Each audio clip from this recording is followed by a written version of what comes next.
Nigeria, 2020. The Special Anti-Robbery Squad, or SARS, is remembered today as one of the most feared government task forces in modern history. Its very name struck terror into millions. Stories of unlawful killings, abductions, extortion, and unspeakable brutality echoed across the country.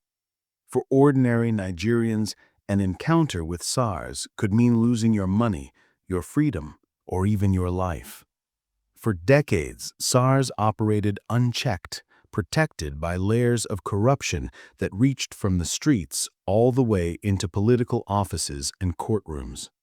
It was a system designed to keep the powerful untouchable while ordinary people lived in constant fear. But in the age of the internet, no monster remains hidden forever. In 2016, a group of underground hackers from 4chan, operating under the infamous banner of Anonymous, decided to strike back. What followed would be one of the strangest and most chaotic cyber battles of the modern era. A battle that pitted a decentralized band of hackers against an entire African government. This is the story of 4chan versus Nigeria. To understand how things spiraled out of control, we must rewind to 1992. At the time, Nigeria was facing a crisis. Criminal gangs were rampant in major southern cities, robbing, kidnapping, and collecting illegal firearms at an alarming rate. Investors fled. Communities were paralyzed by fear. Nigeria's reputation as a safe nation was collapsing. The police commissioner then, Simeon Danladi Medenda, made a bold move. He believed only a specialized task force could tackle the chaos. His solution was a covert unit called the Special Anti-Robbery Squad, shortened to SARS. Unlike traditional police, SARS officers operated undercover.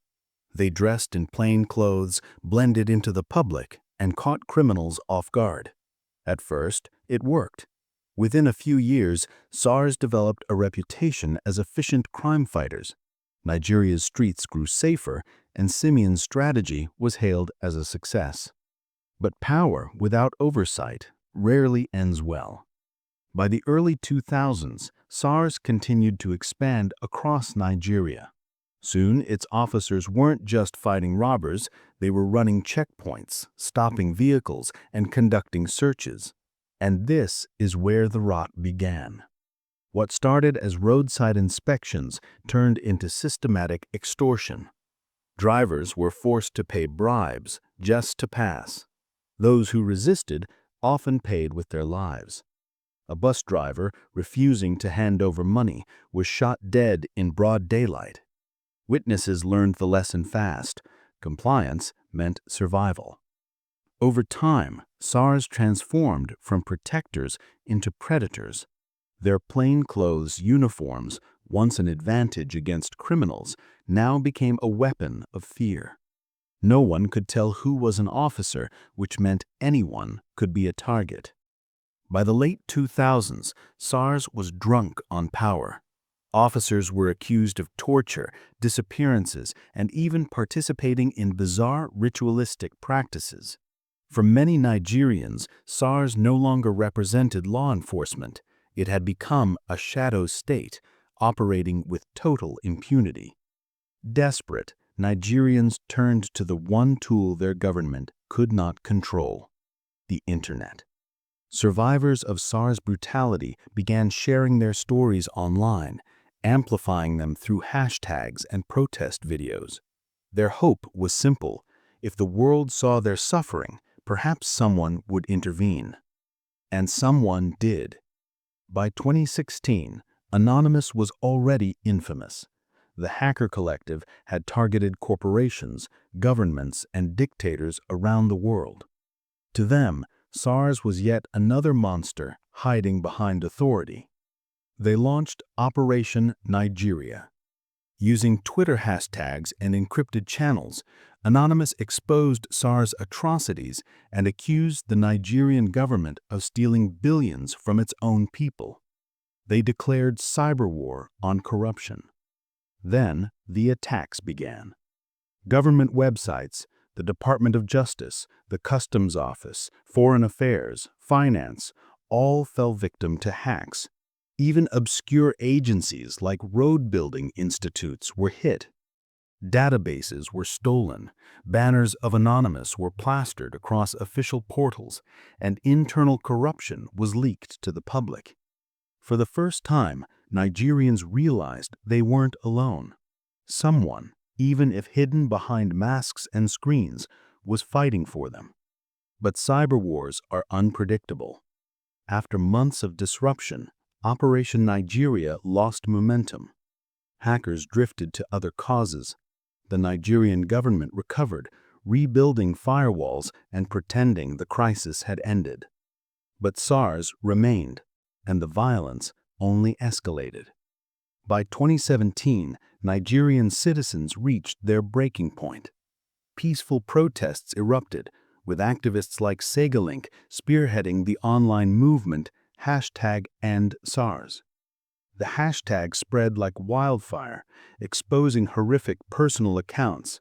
Men beaten for their hairstyles, women harassed for their phones, entire families torn apart at checkpoints. International organizations and even the United Nations took notice. But instead of disbanding SARS, the government doubled down. They announced reforms, claiming SARS would be restructured into a community-friendly force. State propaganda even pushed a bizarre #SupportSARS campaign, urging citizens to back the very group tormenting them. Nigerians weren't fooled. They demanded total disbandment. And as the protests continued, Anonymous quietly watched, waiting for the moment to strike again. On October 3, 2020, everything changed. In the bustling city of Ujeli, Delta State, a SARS officer shot a young man, stole his car, and sped away. But this time, a bystander recorded the crime. Within hours, the video went viral, igniting nationwide outrage. #EndSARS trended globally. News outlets everywhere covered the story. Even Instagram apologized for previously censoring SARS-related posts. Within a week, Nigeria was on fire with protests. Crowds gathered in Lagos, Abuja, and across the nation demanding justice. The government could no longer ignore the storm. Seizing the moment, Anonymous resurfaced with a vengeance. They declared full-scale cyber war against the Nigerian government. Police databases were leaked, exposing over 1,400 SARS officers by name and address. Many fled, others doubled down. Anonymous hacked the Central Bank of Nigeria, shutting it offline for hours and costing billions. They crippled the Nigerian Stock Exchange, hacked anti-corruption agencies, and plastered government websites with #EndSARS. Allies like White Rabbit Gang and GOAC joined the assault, leaking thousands of internal emails and exposing widespread financial crimes.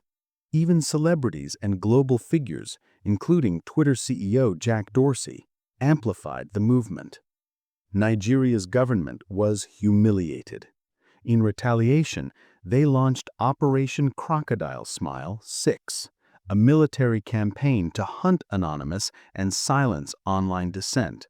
Citizens were surveilled, arrested, and intimidated. But Anonymous only grew louder. Then came the night that would haunt Nigeria forever. On October 20, 2020, thousands of protesters gathered at the Lekki Toll Gate in Lagos. They sang, they chanted, they held flags. It was the largest demonstration yet.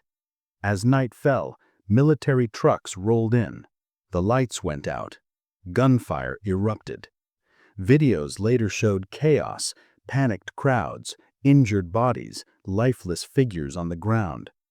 Witnesses claimed soldiers fired live rounds. The government denied everything, insisting no fatalities occurred. But Amnesty International confirmed at least 12 dead.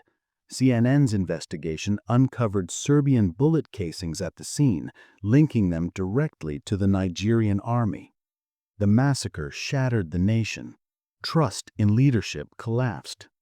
In response to global pressure, Nigeria's president announced SARS would be disbanded permanently. But Nigerians had heard this before. Instead of true reform, the unit was rebranded as SWAT, with the same officers, same methods, and same violence, just new uniforms.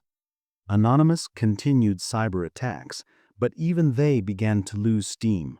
With most government databases already compromised, there was little left to hack.